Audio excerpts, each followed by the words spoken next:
আপনি দেখছেন Padma news 24.com এর রাত 8:30 বিশেষ বুলেটিন ফ্ল্যাশ নিউজ। সাথে আছি আমি রাউফু ইসলাম। facebook.com/poddanews24 পেজ ফলো করে আমাদের সাথেই থাকুন।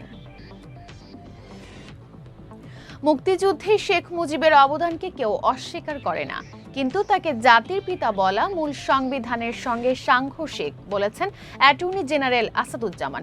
সংবিধানের ৫৫ সংশোধনের শুনানিতে তিনি এসব কথা বলেন।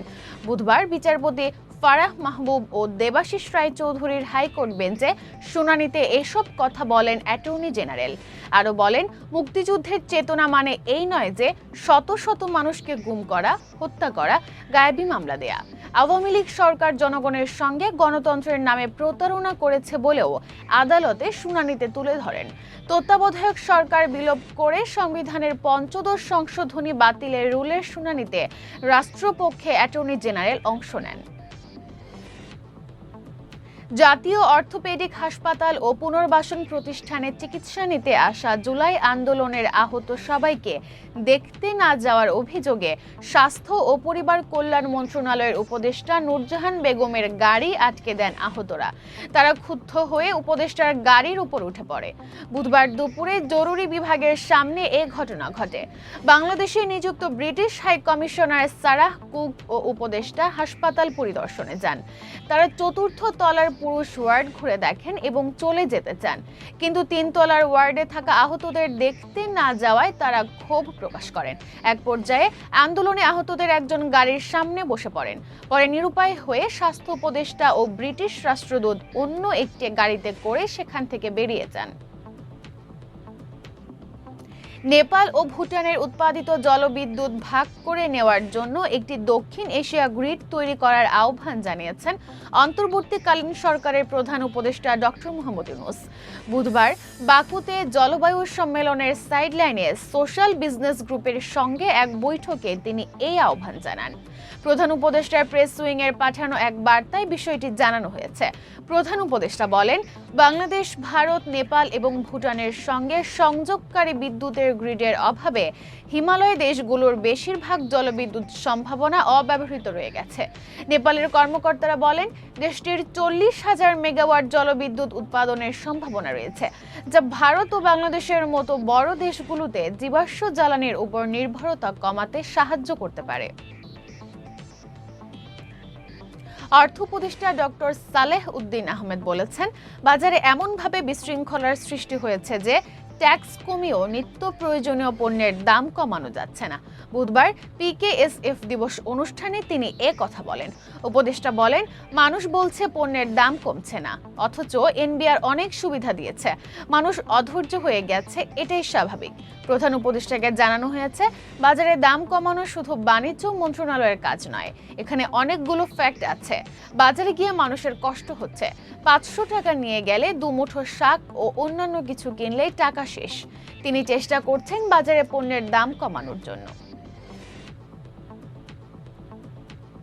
ফ্যাসিবাদের প্রধান ভারতে অবস্থান করছেন, আর ভারত বাংলাদেশের বিরুদ্ধে অপপ্রচার চালাচ্ছে বলে অভিযোগ করেছেন বিএনপির মহাসচিব মির্জা ফখরুল ইসলাম আলমগীর। বুধবার সকালে ঠাকুরগাঁও শহরের কালীবাড়ি নিজ বাসভবনে সাংবাদিকদের প্রশ্নের জবাবে তিনি এই অভিযোগ করেন। ফখরুল বলেন, অর্থনৈতিক ও রাজনৈতিক সংকট মোকাবেলায় নির্বাচিত সংসদ অত্যন্ত জরুরি। এজন্য অন্তর্বর্তীকালীন সরকারকে সব বিষয়ে সংস্কার না করার পরামর্শ দিয়ে দ্রব্যমূল্যের নিয়ন্ত্রণ ও নির্বাচন কমিশন সংস্কার করে দ্রুত নির্বাচনী রোডম্যাপ ঘোষণা করতে হবে। বর্তমান প্রেক্ষাপটে বিএনপির নেতারা সবকিছু নিয়ন্ত্রণ করছেন। সাংবাদিকদের এমন প্রশ্নের জবাবে মির্জা ফখরুল বলেন, কোনো কিছু নিয়ন্ত্রণ বা প্রশাসনের প্রতি চাপ প্রয়োগ না করতে সারা দেশের নেতাকর্মীদের নির্দেশ দেওয়া হয়েছে। ভারতে ২০০ কোটি টাকার আর্থিক কেলেঙ্কারির মামলায় বর্তমানে কারাগারে আছেন কনম্যান সুকেশ চন্দ্রশেখর। তবে তিনি বেশি আলোচনায় আসেন বলিউড অভিনেত্রী জ্যাকলিন ফার্নান্দেজকে জড়িয়ে। কারাগারে বসে প্রায়ই জ্যাকলিনকে চিঠি পাঠান সুকেশ। খবরের শিরোনামে উঠে আসে সেসব চিঠি, কিন্তু এবার অভিনেত্রীকে নয়, মার্কিন প্রেসিডেন্ট ডোনাল্ড ট্রাম্পকে চিঠি লিখেন সুকেশ। এমনকি ট্রাম্পকে বড় ভাই বলেও সম্বোধন করেছেন তিনি। আমেরিকার নির্বাচনে জয়ী হওয়ার জন্য ডোনাল্ড ট্রাম্পকে শুভেচ্ছা জানানোর পাশাপাশি জ্যাকলিনের জন্য একটি আর্জিও রেখেছেন তিনি। সুকেশ লেখেন, আপনি বলেছিলেন নিজের প্রেমিকাকে সবসময় সম্মান দিয়ে রাখবেন, সবসময় তাকে মাথায় তুলে রাখবেন। সে কারণেই নাকি আমেরিকায় এক স্টুডিওতে $135 মিলিয়ন বিনিয়োগ করতে চান তিনি। 2015 সালে আর্থিক জালিয়াতির অভিযোগে গ্রেফতার হন সুকেশ। তখন থেকেই মান্ডোলি কারাগারে আছেন। একসময় জাতীয় দলের নিয়মিত মুখ তারকা ওপেনার ইমরুল কায়েস সাদা পোশাকের ক্রিকেটকে বিদায় বলেছেন। একই সঙ্গে টেস্ট ও প্রথম শ্রেণীর ক্রিকেট ছাড়ার ঘোষণা দেন তিনি। সামাজিক যোগাযোগ মাধ্যমে ভিডিও পোস্ট করে এই ঘোষণা দেন ইমরুল। লিখেছেন, খুব শিগগিরই তার ক্রিকেট ক্যারিয়ারের খুব কঠিন একটি সিদ্ধান্ত নিতে যাচ্ছেন। 16 নভেম্বর তার টেস্ট ও প্রথম শ্রেণীর ক্যারিয়ারের সমাপ্তি ঘোষণা করবেন। ঢাকা মিরপুরের শেরেবাংলা জাতীয় ক্রিকেট স্টেডিয়ামে ঢাকার মুখোমুখি হবে খুলনা। এ ম্যাচ দিয়েই প্রথম শ্রেণীর ক্রিকেটকে বিদায় জানাবেন। সব মিলিয়ে 137টি প্রথম শ্রেণীর ম্যাচ খেলেছেন ইমরুল। 246 ইনিংসে 20টি সেঞ্চুরি ও 27টি 50 আছে তার। গুরুত্বপূর্ণ সব সংবাদ জানতে poddanews24.com এর বিশেষ বুলেটিন ফ্ল্যাশ নিউজ দেখবেন প্রতিদিন রাত 8:30টায়।